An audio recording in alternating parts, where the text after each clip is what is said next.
Alô, amigos. Mais uma vez aqui estamos para mais uma apresentação do podcast do Gente que Fala. Com muito prazer, eu recebo hoje um grande amigo meu de muitos anos, o Ricardo Cavalcante de Albuquerque. Advogado, jornalista, mas primeiro vamos mostrar. Seja bem-vindo, Ricardo. Muito obrigado, Fausto. Prazer enorme estar aqui com você. Quantos anos estamos juntos? Décadas, hein? Décadas. Passamos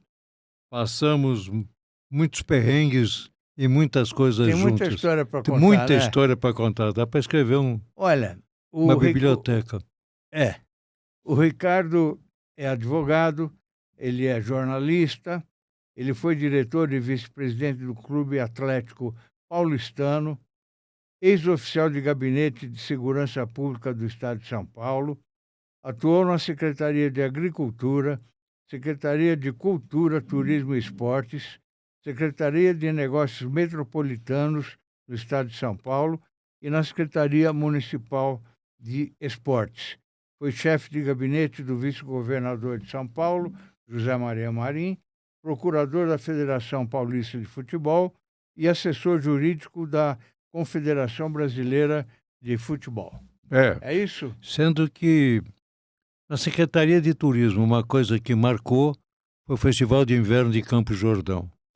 E na Secretaria de Segurança Pública, foi a Revolução de 64. Foi feita no meu gabinete. Mas nós vamos falar sobre isso. Vamos. Primeiro, eu queria falar um pouquinho de você. Você nasceu em São Paulo? Nasci em São Paulo, no Hospital Samaritano da Conselheiro Brotero, num dia 1º de agosto, num quarto 13, numa sexta-feira. Você nasceu com quantos anos, Ricardo? Eu nasci com 0 anos. Tá certo, tá certo. Totalmente diferente de todo mundo. O que você pode dizer dos seus pais? Meu pai era professor primário e mesmo assim eu sobrevivi. Meu pai foi com a minha mãe, quando eu nasci, foi designado, ele está aqui embaixo comigo, foi designado para uma cidade do interior que era só bang-bang. Era professor primário. Chegou, quando ele faleceu, ele era delegado de ensino em São Paulo. Mas minha mãe do lar, né? Mas eu era filho único. Fiquei filho único de mãe viúva. Meu pai morreu com 55 anos. Cedo, hein? Ela viveu 112. Olha, Então, ela 112 anos. ela teve mais viúva do que comigo, do que casada.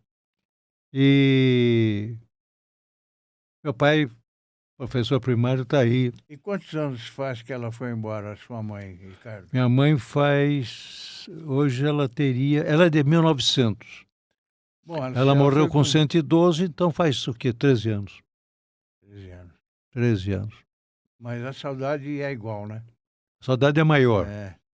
porque cada vez que eu vejo certas coisas, porque minha mãe presenciou, Fausto, a mudança do mundo. É. O carnaval dela, de 1924, na Avenida Paulista, Imagino. era de barro. É. Ela tinha umas fotografiazinhas.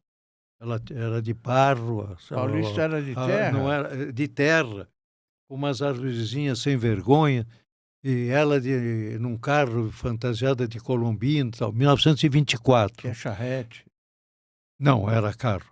Não. Ford, aqueles Ford, mas só assim de serpentina, confete e tal. Passado o quê? 50 anos em casa, ela via a gala gay na Paulista, o pessoal dançando em cima do caminhão seminu. E ela diz, isso é um horror, no mesmo lugar que era onde terminava São Paulo, que era a Avenida Paulista. Então, o curso dela, de 1924, ela tinha um monte de fotografias.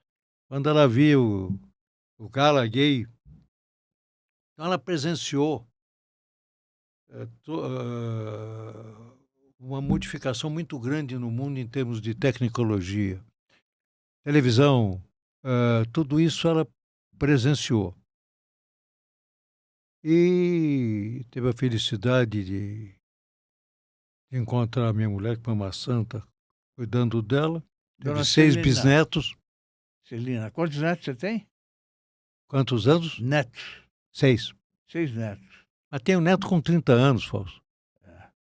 Eu tenho Parabéns. 29. Eu estou casado com a Celina há 59 anos. 59. Eu vou fazer esse ano 55. 55. Sim, Eu. eu sei. Você, além do direito, Ricardo, por que você escolheu o jornalismo também? O que aconteceu foi o seguinte. Aqui em São Paulo a gente tinha uns grupos, por exemplo, ali na moleque, né? 18, 19, 20 anos.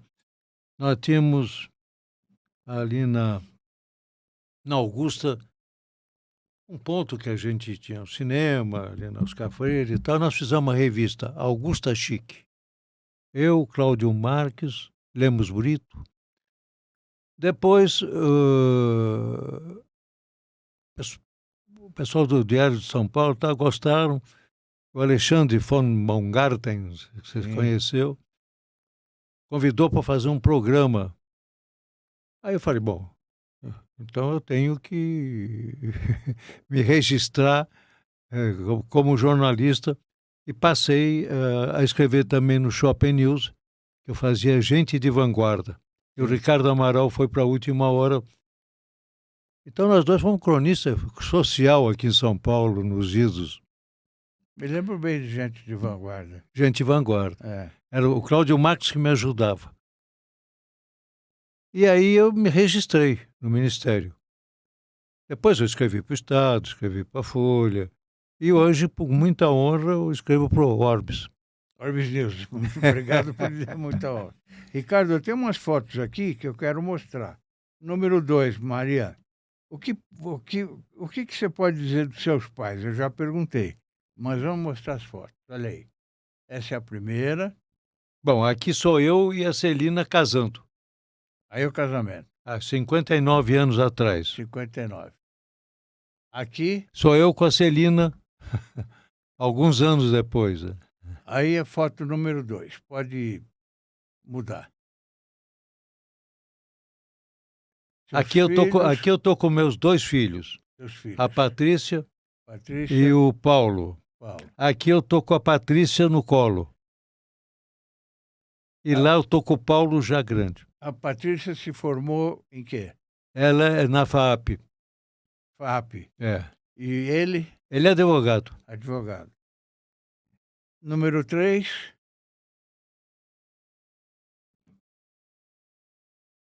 Bom, aqui tem netos. Aqui é na sua casa. Aqui é na casa da minha filha. Na casa da sua filha. Netaiada. Que é lá no Morumbi, não é? Você esteve lá? Estive lá. Aqui é netos. Aqui, ó. Guilherme, Gabriel, Isabela, Carolina, lá os 2 pequenos, gêmeos, que são o Guilherme e o Gabriel, com a cota. São 6 netos, 3 mulheres. Parabéns. E 3 homens. Parabéns. O único feio aí da família é você, hein? É verdade. Todo mundo bonito, né? Mas a vida é assim, né? Seleciona. Ao trabalhar no departamento dos institutos penais, você presidiu inúmeras comissões de sindicância. Foi. Qual foi a mais marcante? Olha, Fausto, o Departamento dos Institutos Penais do Estado de São Paulo, que ficava na Rua Barão de Itapetininga, fazia sindicâncias em presídio. E a gente encarava coisas pesadas. Mas uma que me marcou foi no presídio de Itapetininga, onde estava entrando droga, estava entrando bebida, cigarro e droga e tal.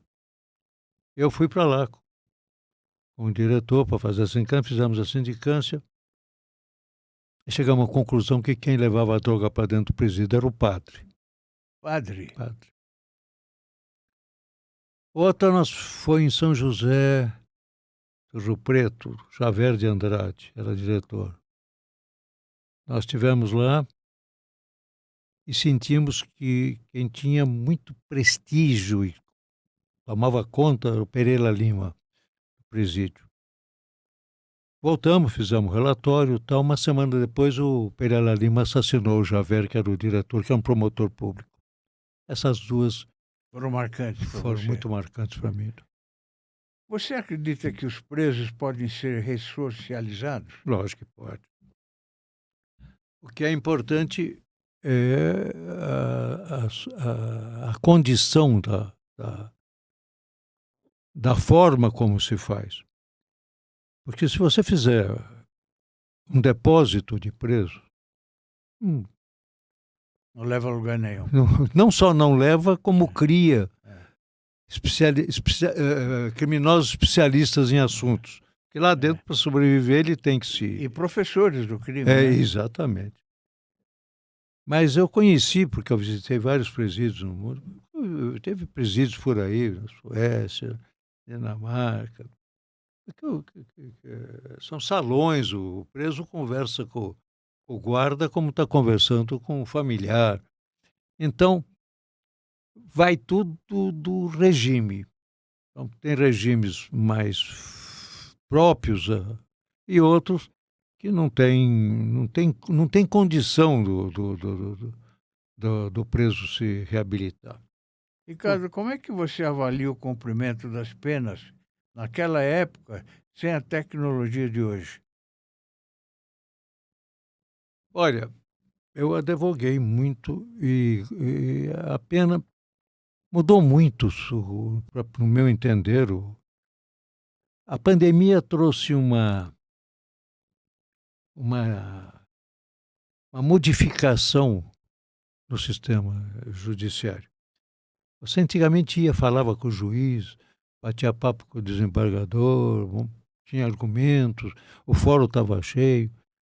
Com a pandemia, a coisa passou a ser toda ela via computador, via questionário para marcar hora. Isso dificultou. O contato pessoal quase que acabou, né? É.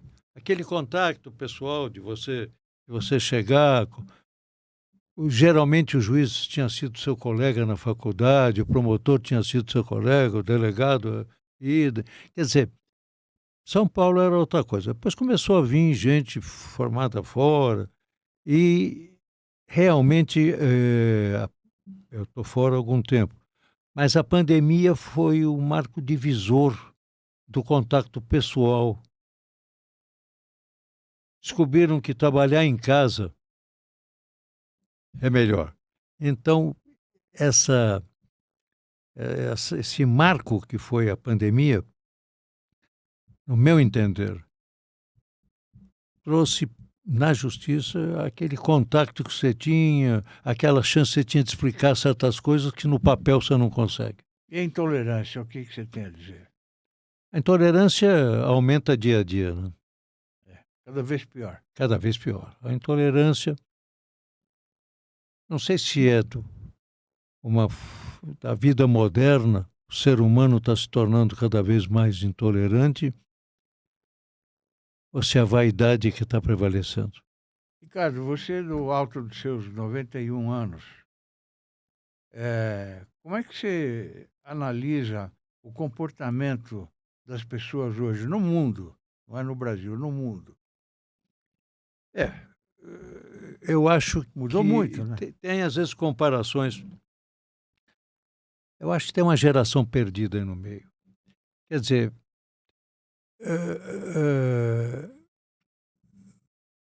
o celular, vamos fazer uma máquina. Sim.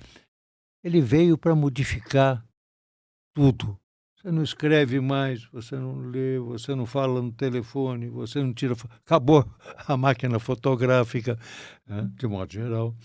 Enfim, aquele aparelhinho fez com que você falasse na mesma hora com a Groenlândia, quando você, nos meus tempos, para falar com o São Bernardo do Campo demorava 2 dias. Tinha que pedir para telefonista. E marcar a hora depois. Então, eu acho que o celular mudou a linguagem, o modo de falar. Se isso é bom ou se isso é ruim, eu tenho uma frase minha que eu digo o seguinte: o computador veio para resolver todos os problemas que nós não tínhamos antes dele. O celular, hoje você viver sem celular é difícil, né? Principalmente essa molecada que nasceu com o celular na mão. Todo mundo tem celular. Porque a gente avô, somos uma fase passada. Antigamente o avô era o dono da lenda. Domingo você ia almoçar na casa do seu avô, o que o seu avô falava era sagrado. O avô sentado na Minha cabeceira. avó fazia um manjar branco, era sagrado. O avô na cabeceira. Exatamente, minha avó contava a história e acabou. Hoje eu falo do Takamon, meu neto fala, vovô, é porque ele viu no Google, ele me conta a história do Takamon 2 vezes melhor. Então hoje a avô serve para ligar para o neto de 4, 5 anos para ir arrumar o computador ou o celular dele que ele não sabe mexer. Então inverteu a pirâmide. As tribos, o mais velho, o avô. O celular acabou com isso. Hoje qualquer menino de 13 anos, 14 anos aqui tem mais informação do que qualquer faraó do Egito. Então, eu acho que se isso é bom ou se isso é ruim, é difícil para mim avaliar. O que eu posso avaliar é que a minha camada, a minha idade, os avós, tal, que era referência no passado, era o dono da lenda, era o chefe da tribo que passava e o que ele falava estava falado. Isso acabou. Você esteve presente na inauguração de Brasília. Tive. Eu também estive, viu? Como é que se analisa Brasília hoje? Bom, aí a inauguração eu estou com o deputado Cunha Bueno, a mulher dele, a Dora Silvia, que é a filha. Cunha Bueno, pai. Cunha Bueno, pai, a Dora Silvia, a filha, e eu.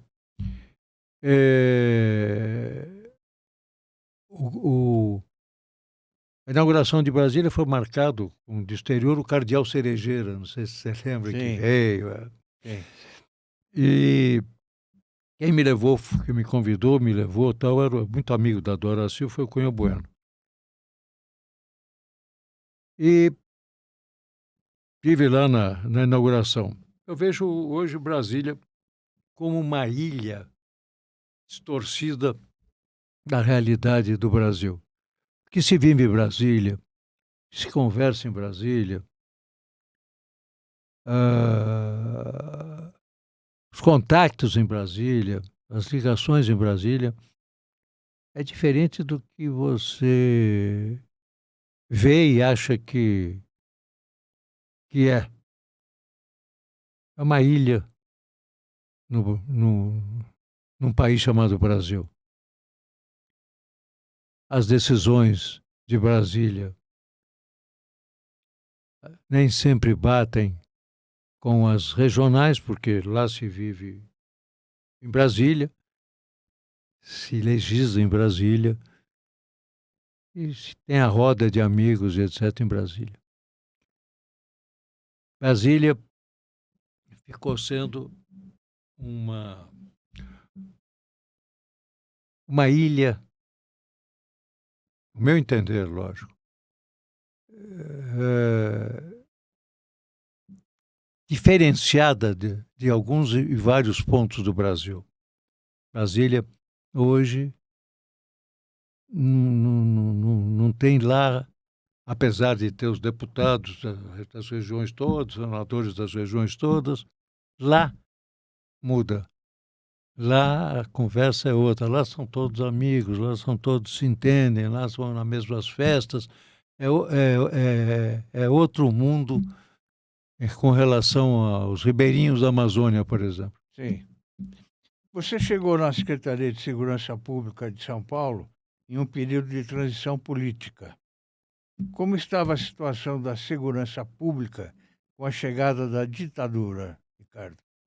Bom, eu não sei se mas é histórico, não sei se é bom ou se é ruim. Eu fui para o gabinete do general Odévio Barbosa de Lemos, na Secretaria de Segurança. Ele me convidou. Porque eu era ligado no Departamento de Institutos Penais, ele fez lá, era muito amigo do diretor. Bom, eu fui para a Secretaria de Segurança Pública, para o gabinete do general Odévio. Foi quando foi feita a Revolução de 64, que eu presenciei. Eu recebi o general Costa e Silva, que, aliás, foi atuante. Eu tinha contato com esse general. Na minha sala foi montada a cadeia da legalidade, que era de um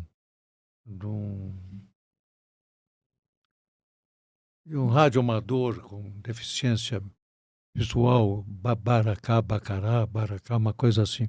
Foi na minha sala que foi montada a cadeia da legalidade. Então eu vivi muito intensamente a ida ao Cruel, a revolução, ou a volta que não entendia os militares daquela época, que era uma casta altamente patriótica e necessária, e não acho que foi ditadura, foi um regime militar, o Congresso esteve aberto, foi um regime militar onde depois se chegou à conclusão que os militares que por lá passaram morreram, como no caso do Andreasa, tiveram que fazer vaquinha para fazer o enterro. Eram homens profundamente patriotas. Mário Andreasa me lembro bem. Pois é. Eram homens profundamente patriotas. E Castelo Branco, os Itigóis, quer dizer, teve erros, teve exageros, isso é natural. Mas foi uma época de prosperidade para o Brasil, no meu entender. Como é que você avalia a segurança pública hoje? É difícil. Primeiro, eu acho que os policiais têm reclamado, e com justa razão, da tal audiência de custódia. Você prende o mesmo preso 15 vezes. Sim. Né? É uma vergonha isso. É. Como diria o Boris Casoy, né? Isso é um desgaste, isto é uma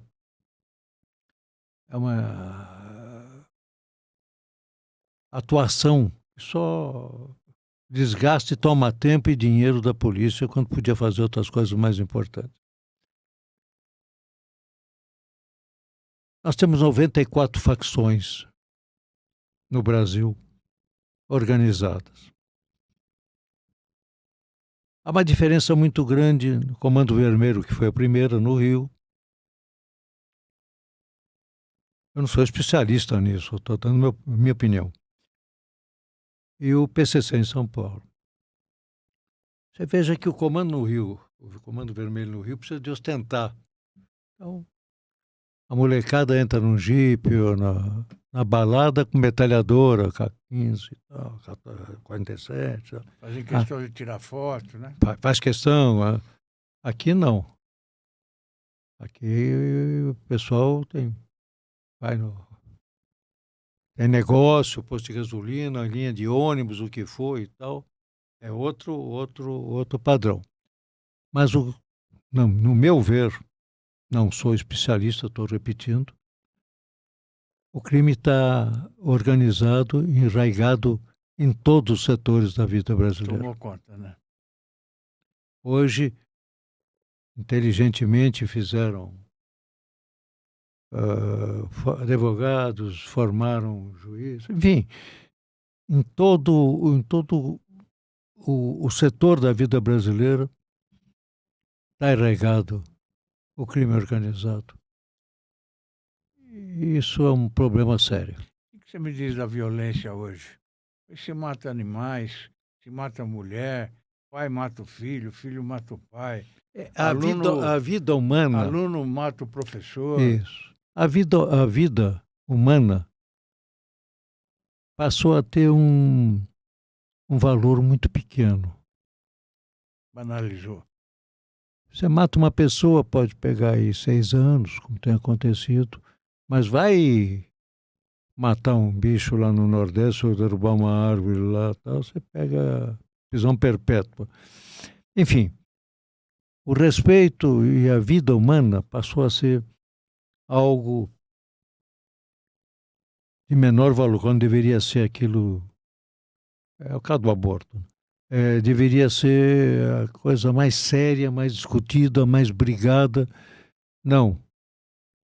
O ser humano hoje ele perde o mico-leão dourado em termos de repressão. Ele pede para os ecologistas de um modo geral. Não que não seja importante a fauna e a flora, a defesa da flora. Ninguém é mais defensor do que eu. Nós estamos falando de vida, você falou de violência de vida humana. Então, hoje, um moleque para atirar em você, para se consagrar no grupo dele, Sim. dizendo que ele é um matador Sim, e tal, isso mesmo. ele puxa o gatilho com a maior facilidade. É uma vitória para ele. Ele é um ponto. É. E lá dentro, então, o esquema aqui fora e lá dentro, que protege e tal, está tão organizado que está também profundamente enraizado. E como é que nós vamos sair dessa? Na minha idade, eu não acredito que não saia. Mas não há, Fausto, se você analisar em outros países que aconteceram, que chegaram a esse ponto, não tem saída a não ser pela força. Um exemplo, Nicarágua. Não estou aqui fazendo apologia. Você me perguntou uma saída. Sim.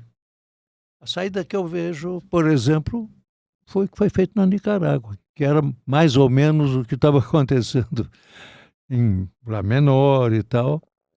Mas meteu 40 mil numa cadeia. E parece que a Nicarágua hoje é um dos lugares mais seguros que existe e tal. Infelizmente, você não pode deixar de combater a força, com outra força. Não adianta você querer levar uma promessa, um discurso. Ninguém é vítima de sociedade nenhuma. A violência existe no ser humano. O ser humano é violento, quer dizer, ele é radicalizado, preso, ou pela religião, ou pelas leis, etc. Mas a violência extrapolou, porque a vida humana passou a não ter valor. Você hoje... Quer dizer, um moleque hoje rouba o seu celular e antes de ir embora ele dá um tiro Mesmo que assim, mata. te dá um tiro na cabeça. Exato.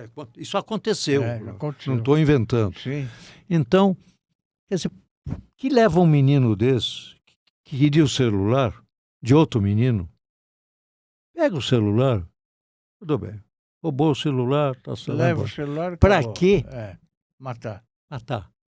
Para dizer para os outros que é matador. Para se consagrar no grupo. E isto é profundamente grave, triste e só leva a violência maior. Porque amanhã, estou dirigindo o carro, encosta um cara com revólver, estou dizendo de um modo geral, o cara pega o carro, joga em cima, mata o outro. Outro ato de violência. Por quê? Porque ele está morrendo de medo dirigindo o carro. Cada moto que passa ou para do lado, ele treme. É verdade. É essa a situação que nós estamos vivendo no Brasil. Não tem segurança nenhuma em andar na rua, não anda na calçada, não anda em lugar nenhum. Exatamente. Então, Você está dirigindo. Eu já não dirijo mais há muito tempo, mas você está dirigindo. Para um carro, para uma moto do seu lado, é um trabalhador, entregador, você já fica. Agora, se apodra, você joga o carro em cima, atira se tiver revólver. Então, a violência gera violência. E nós estamos numa guerra urbana, se pode dizer isso. Eu também acho isso. Conheça o Prevente Mais, o plano da Prevent Senior para somar saúde. Com unidades temáticas exclusivas, cada cuidado se transforma em uma experiência única. Uma ampla rede credenciada, sempre perto de você. Remoção aérea que garante segurança em qualquer lugar. É mais confiança, mais qualidade e mais tranquilidade que só o plano pioneiro em cuidado com sêniors pode oferecer. Prevente Mais, porque cuidar bem é entregar mais. Vamos falar de um assunto mais leve agora, então. Vamos. Algodão doce. Não é? Durante a sua passagem na Secretaria de Cultura, Esporte e Turismo do Estado, onde eu estive também depois, você foi um dos grandes incentivadores do Festival de Inverno de Campos do Jordão. Aí, ó. Aí eu estou com o Eleazar de Carvalho, dia do meu aniversário, ele fez um pentagrama para mim, tal. Que dia é o seu aniversário, Ricardo? 1º de agosto. Isso aí foi em 1973. O primeiro festival foi em 1971. O que havia em 69 era concertos de inverno com Arrobas Martins. Era só dentro do Palácio, em Campos do Jordão. Quando assumiu o laudo e o secretário foi o Pedro Magalhães Padilha, ele entendeu que deveria fazer um festival em Campos do Jordão. E eu fui seu coordenador. Festival de Inverno, né? E o Paulo Bonfim foi seu diretor artístico, 1971. A abertura do festival foi Dona Guilmar Novaes, que tocou o famoso hino nacional dela no Palácio. Depois tinha Madalena Tagaferro, etc, etc. Depois fui coordenador em 1972, com o Paulo Bonfim também. O que aconteceu é que em 72 era o Sesc Centenário.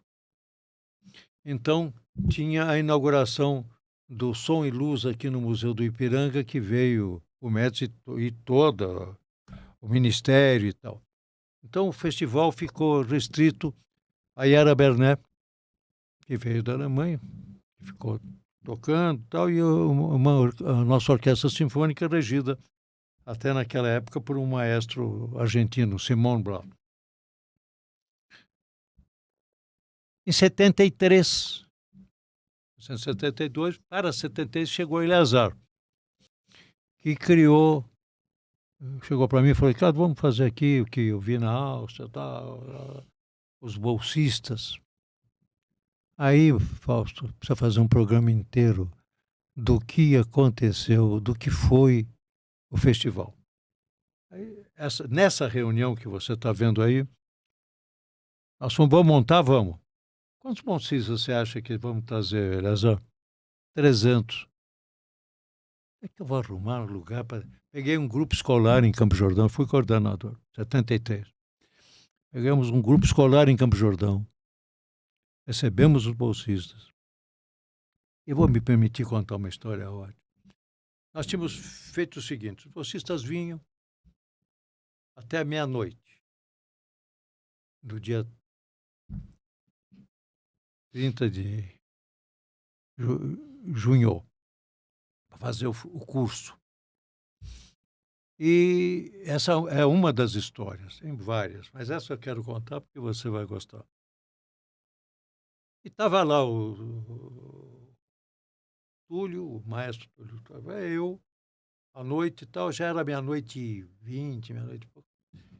E o Eleazar fez vários cursos lá, inclusive um dos cursos era um curso de maestro. Ele trouxe maestros do mundo todo, da Suíça, da Itália e tal, eu tenho o programa. Meia-noite e meia, 15 para chegou um cara todo barbudo e tal. E disse, eu vim fazer o curso de... Quero me inscrever, já estou inscrito, aí vim fazer o curso de maestro. Aí eu olhei para o Túlio, o maestro Túlio. Ah, eu sou da Paraíba. O que você faz na Paraíba? Ah, eu lido com couro. Ah, tá bom. Eu faço cela e tal. Eu, na minha cabeça, faz cela. Tinha um quartinho que nós íamos pôr as pessoas para mandar embora no dia seguinte. Aí fez assim, tá, mandamos pôr ele no quartinho. Passado uns 2, 3 dias, contou que o carro tinha quebrado, que ele veio de caminhão. Por aí. Passaram uns 2 dias de encontro com o Eleazar, falou, pô, Eleazar, tinha um cara aí que queria fazer o curso de maestro. Cara assim, assim, assim. O Eleazar falou, cara é ótimo, é um dos meus melhores alunos. Mas como, Eleazar? O cara lida com couro, faz cela, sapato. Não, ele é o reitor do coral da Universidade de João Pessoa. Olha aí, olha. Você veja o que é a vida e o que engana. Engana mesmo. Engana mesmo. Que papel tem a formação cultural em uma cidade, Ricardo? Problema? Não. Que papel tem a formação de uma formação cultural de uma cidade? Bom, eu sou totalmente a favor da lei municipalista. Eu acho que você vive no município. É no município que você vai na farmácia, vai na coisa e tal. O Estado está longe, a federação está muito distante da sua vida. A sua vida é o município. Então, a tese municipalista, você conhece o médico lá do ponto-socorro, você conhece a casa dele, ele não vai, você vai na casa dele, bate, ô doutor, hoje está doente. Tal. Então, eu sou de opinião que a educação, segurança e saúde, de acordo com a tese municipalista, deveria ser do município. Cada município tem a sua. Né? Tem um município pequeno que tem o seu problema, tem um município grande que tem os seus problemas. Não vale a regra para os dois. Então, problema, por exemplo, de segurança que você falou, no município pequeno é um. Você pega um município grande, que é o segundo, por exemplo, São Bernardo, é outro. Então, cada município deveria ter a sua regra. Ao contrário do que acontece hoje, a remessa para a federação e tal devia ser invertida. E o município ser responsável pela educação, pela saúde e pela segurança. Cada município tem o seu problema e sabe dos seus problemas e tem como fiscalizar. O professor mora lá, o médico, ou os médicos. Bom, o que é a cultura? Você me perguntou. É um grande e fundamental reforço para a educação. O que você tem a dizer sobre a Lei Rouanet? A ideia da Lei Rouanet é perfeita. É incentivar o artista que está começando, o artista que tem futuro, que sente que tem coisa. Mas, no meu entender, ela foi deturpada. Foi pagar para artistas que já têm 60 anos de carreira, de casa, etc. Agora, a ideia da Lei Rouanet eu acho perfeita. Não precisa nem citar nomes, né? Não. Todo mundo sabe quem é. Opa! Você, como chefe de gabinete que você foi, do vice-governador de São Paulo, José Maria Marim, como era trabalhar com o Marim? Bom, eu também sei. Você é mais do que ninguém. Olha, eu conheci todos os grandes figurões da época. Eu trabalhei com todo mundo, não só nas secretarias anteriores que eu tive, como no ministério, que não consta aí, com o general Edmundo Macedo Soares. O Marim era uma pessoa especial. O Marim era uma pessoa profundamente agregadora. Você põe 50 pessoas que criticavam o Marinho numa sala com ele, saíam uns 50 abraçando ele. E eu conheci o Marinho numa situação muito gozada, porque ele era candidato à reeleição e ele era o primeiro suplente. O último era o Armando, aquele que tinha uma gráfica lá em Guarulhos. Como era? Sim, não sei quem é. Era o último deputado votado. E eu estava na Secretaria de Cultura, Esporte e Turismo, lá com o Pedro. E o Marinho foi lá me procurar junto com o assessor dele, o Menezes, que eu andava sempre com ele. Português. E disse, Ricardo, você me arrumaria medalha, troféu, tal, porque eu vou ter em Atibaia ou Itatiba, não me lembro. Vou levar o Rivelino. Vai ter um jogo lá, tal, para mim vai ser definitivo e tal. Falei, olha, Marinho, o Pedro não está dando material para ninguém, a não ser para o Mantelli. Mas consegui uma guia com o filho do Pedro adotivo, o Cacá. Preenchi o que o Pedro queria, o que o Marinho queria. Falei, Marinho, você vai lá no Ponzio, na Barão de Limeira, pega esse material e some, porque minha sala tinha uns 8 deputados querendo o material. Passa um tempo, tal, volta o Marinho com todo o material embrulhado em jornal, aparecendo troféu, tal, para agradecer. Eu falei, Marinho, some. Bom, resultado, ele teve 2.000 votos lá não sei se é Atibaia ou Itatiba.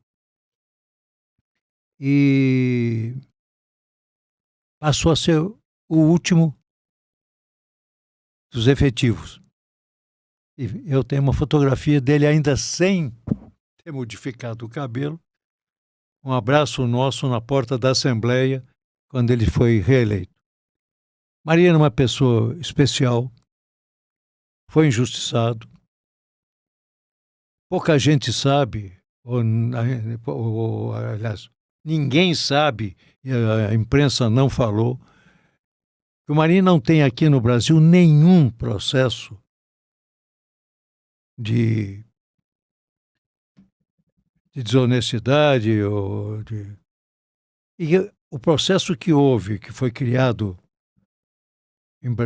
nos Estados Unidos, que o levou à prisão, foi anulado pelo Supremo Tribunal Federal de lá. Não é que foi inocentado, foi anulado. E é isso que é importante.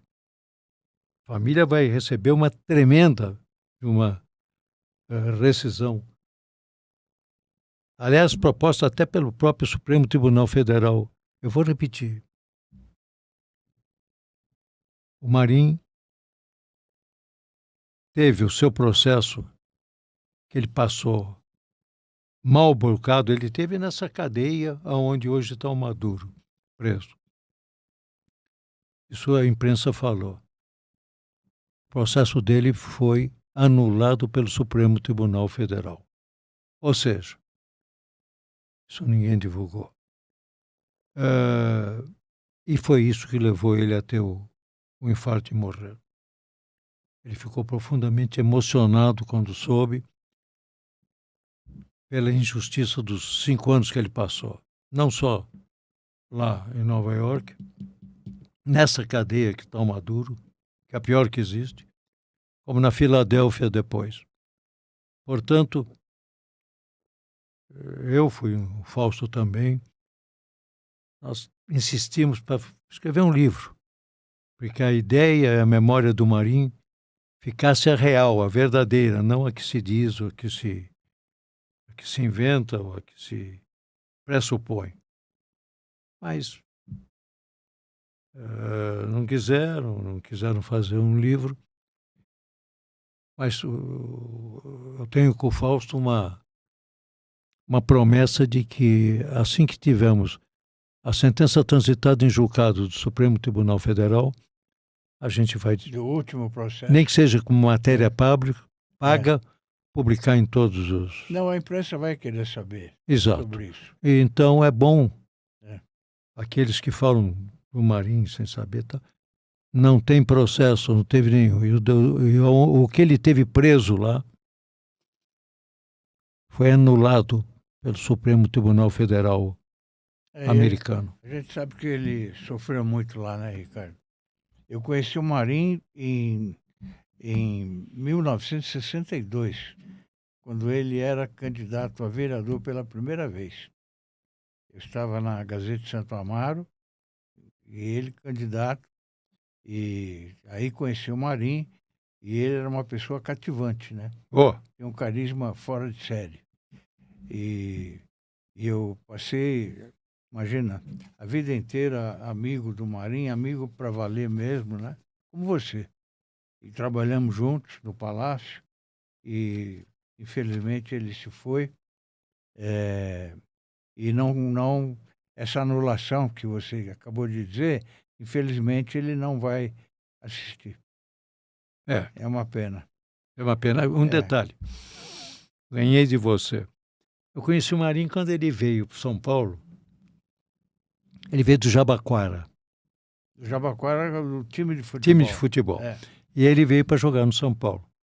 E a gente pegava junto, porque eu jogava no Misto de São Paulo. A gente pegava junto o bonde Rubino de Oliveira, em frente à Igreja São Bento, Marim e eu. Íamos sempre, todo dia. Ia até o Largo do Paris, se não me engano, e ia a pé até o Canindé. E a caixa dele, lá no São Paulo, as caixas verdes horríveis, era pegada minha, que eu tinha. Jogava no time de baixo. Então, o Marinho, que veio do Jabaquara, ele jogava no time de cima. Ponce de Leão, ele, etc, etc, etc. Embaixo, o Silvio Abreu, eu e o Paulinho, a gente tinha um time. E a minha amizade com o Marinho foi nesse bonde todo dia que a gente pegava no Rubino de Oliveira e ia até o Canindé. Eu acho que o Jabaquara nem existe mais, né? Não, que eu saiba também não. Lá tem a Portuguesa Santista, tem o Santos, mas o Jabaquara acho que não existe Eu acho mais. que não existe mais também. E era um Era um time time naquele forte, tempo lá em Santos era forte. Pô. É. Ao assumir a Secretaria de Negócios Metropolitanos do Estado de São Paulo, Ricardo, qual era o problema mais urgente que você viu por lá, quando chegou? Nós tínhamos uma meta que o Marinho impôs. Nós tínhamos 54 obras grandes para terminá-las. Então, em um ano nós terminamos obras como a entrada de Franco da Rocha, asfaltamos Poá inteiro, enfim, nós fizemos obras porque tinha uma eleição pela frente, que era o Reinaldo, Paulo Maluf era candidato a federal, e fizemos convênio com o BNDES, foi desafioso. Mas o que mais sobressaiu realmente foi o metrô. O metrô era ligado à Emprasa, era ligado a nós. Nós fizemos uma programação, até eu ia trazer para você, não achei, em 1980, sobre o futuro do metrô, as estações e etc., que hoje ainda não completaram. Nós tínhamos um mapeamento, uma visão do metrô. Tanto que, para você ter uma ideia, Fausto, o metrô de Caracas tinha, na sua licitação, um item que dizia o seguinte, que era importante, que era necessário se fazer o estágio no metrô de São Paulo. E eu, secretário, mandei 9, tem fotografia disso, mandei 9 operadores operarem o metrô de Caracas na sua inauguração. Uhum. Se não me engano, fevereiro de 1980.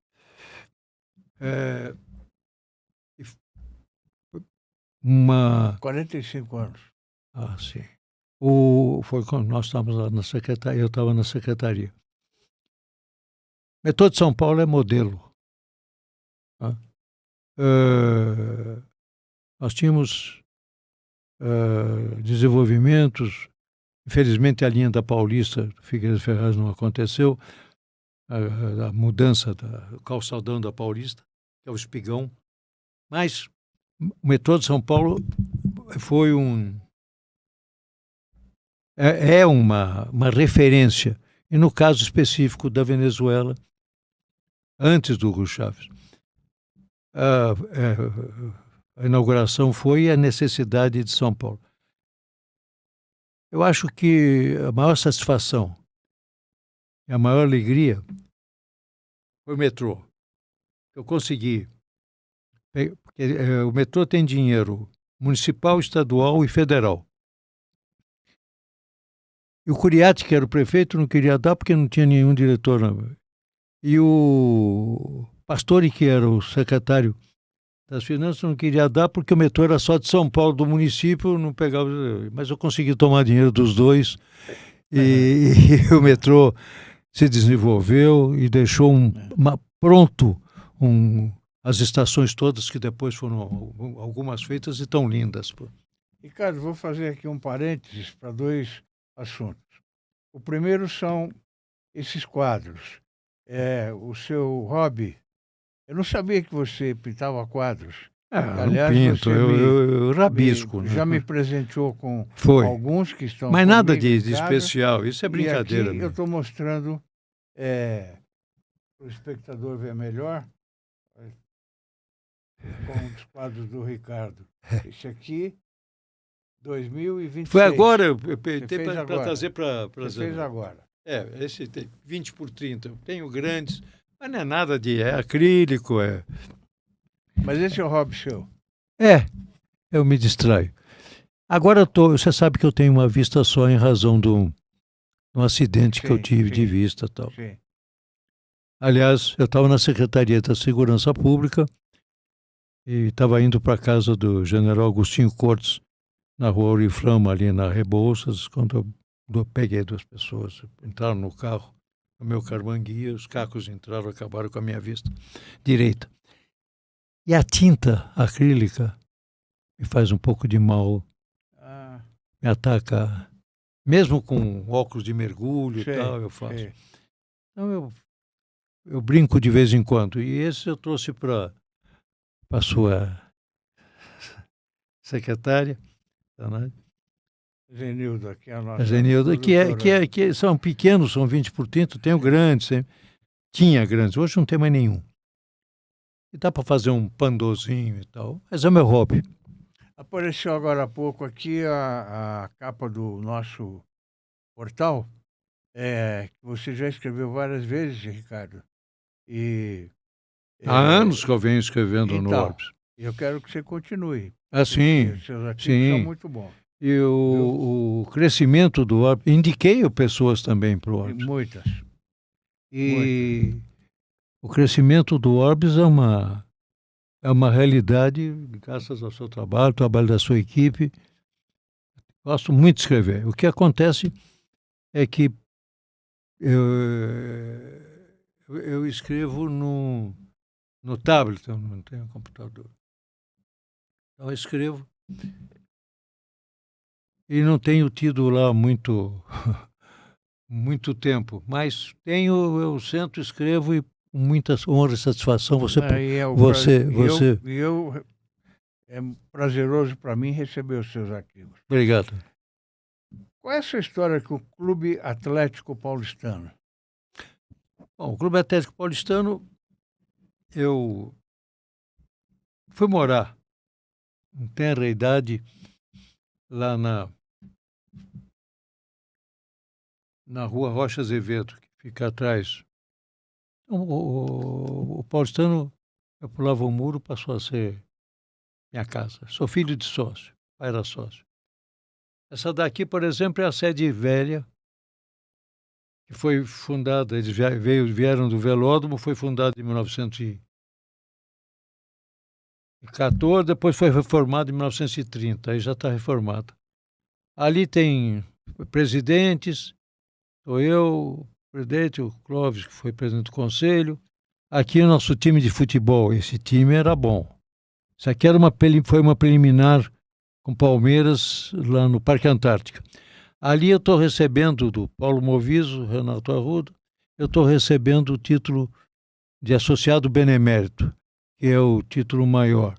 Fui vice-presidente, fui de várias comissões, e é lá que eu vejo você sempre nos almoços, lá que você põe nas redes sociais. Nós temos, eu almoço todo dia, mas tem almoços clássicos que a mesa ficou sendo referência, como, por exemplo, as sextas-feiras, que eu publico. Almoço sexta-feira,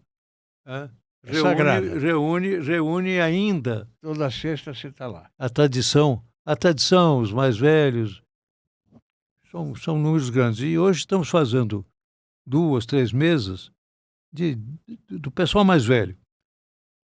E realmente é quem fez essa grandeza do paulistano. O paulistano é referência nacional. Eu posso dizer isso porque eu fui vice-presidente jurídico do Sindiclube. Você sabe disso. Sim, conheço bem. Paulo Moviso, presidente. É. E eu via o que os outros clubes do Brasil, mas particularmente os de São Paulo, diziam. Paulistano fez, eu vou fazer também. Paulistano não fez. Então, Paulistano é uma referência. E hoje está unido com o Barueri, do grande campeão do Zé Roberto. Ricardo, como é que você avalia a mobilidade em São Paulo hoje? Mobilidade? É o grande problema. Eu, como secretário, hoje uma empregada sua, uma funcionária sua que vai fazer faxina na sua casa, que você mora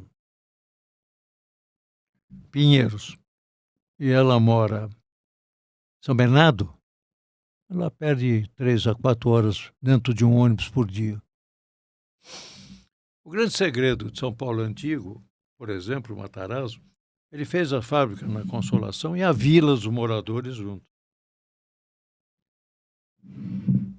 Então, o que se perde em transporte de uma localidade para outra, hoje, é um tempo altamente perdido. E eu ainda digo, imagine se não tivesse o Faria Lima feito as marginais. O que seria da nossa São Paulo? Não daria mais. Ninguém andaria mais. Ricardo, o outro Ricardo, quando entra aqui, é porque o programa está no final. Passou rápido. Mas eu queria agradecer muito a sua presença aqui. Eu que agradeço. Estamos no começo do ano. Queria desejar a você um feliz ano novo. Obrigado. Com muita saúde. Muito obrigado. Que a gente se veja mais vezes. Isso é fundamental. É fundamental. E eu quero ir almoçar com você lá no Paulistano. Eu não conheço o Paulistano. Não acredito. Nunca fui. Então você não conhece o melhor clube da América do Sul. Aí. Eu vou conhecer com você. Tá Isso, está prometido. Muito obrigado pela sua presença aqui, viu? Eu que agradeço, Fausto. E um beijo na Celina. Será dado um outro na Lídia. Muito obrigado. Aos amigos espectadores, aqui fica o meu muito obrigado. Até a próxima. Fiquem com Deus. Obrigado.